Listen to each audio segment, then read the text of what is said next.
are talking about getting refocused today. So I get this question a lot. How do you get refocused? How do you get remotivated? Maybe you've hit a plateau. Maybe you've kind of taken a break from your own fitness journey for a while.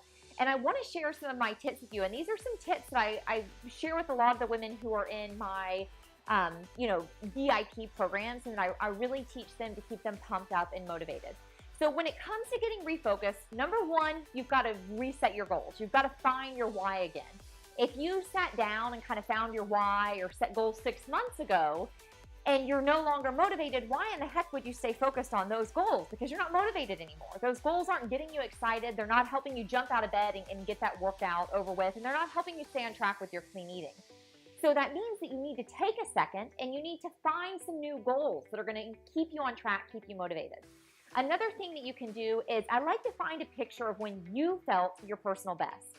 I hate when members come to me and they'll find pictures of this, fitness model on Pinterest, or they'll find, some woman who just had her baby and 2 months later, she's got a perfect six-pack again, and it's taking, and then I think it's easier to get discouraged when we compare ourselves to other women because we don't know. What if those pictures were airbrushed?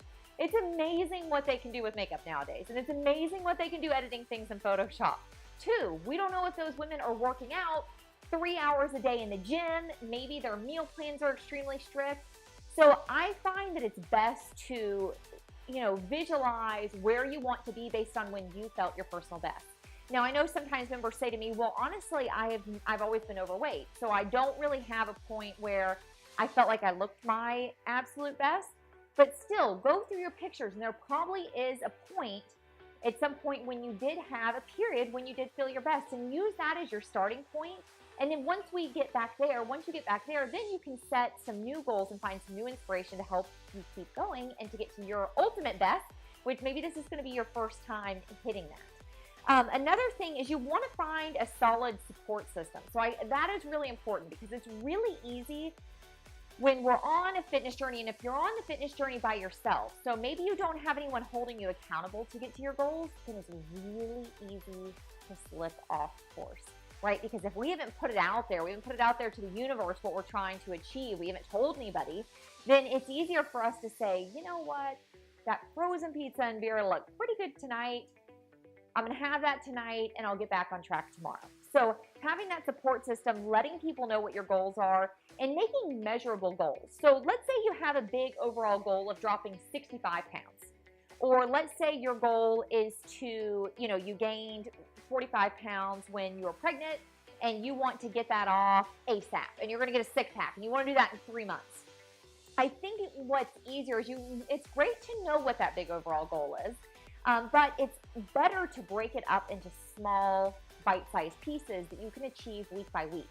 Because then you finish out the week and you feel fabulous, like you accomplished something amazing, and that's that fuel you need. It's like getting a train going. A train kind of starts a little bit slow, and it gets chugging along the tracks, and then it gets going really fast. And that's that same thing when it comes to trying to hit fitness goals. Is you've got to give yourself that momentum.